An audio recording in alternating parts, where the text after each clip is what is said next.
రాజన్న సిరిసిల్ల జిల్లా గంభీరావుపేట మండల కేంద్రంలో రామాలయంలో కార్తీక మాసం మొదటి శనివారం ఆలయంలో విష్ణు శివ దీపారాధన ప్రత్యేక పూజలు పంతులకు దీపదానం చేశారు. మహిళా భక్తులు ఆలయం చుట్టూ దీపాలను వెలిగించి విష్ణు శివ పారాయణం నిర్వహించారు. రామాలయం అతి పురాతన గుడి.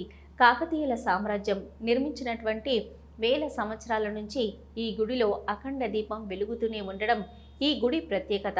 కార్తీక మాసం మొదటి శనివారం ఏకాదశి అవటంతో విష్ణు శివ దీప ఆరాధన ఆలయంలో మొత్తం దీపాలు వెలిగించి ప్రత్యేక పూజలు విష్ణు పారాయణం నిర్వహించారు.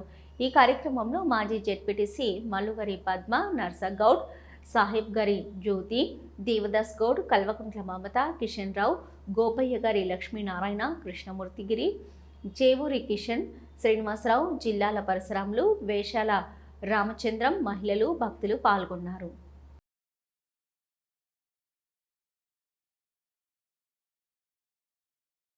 ప్రీతికరమైనటువంటి రోజు.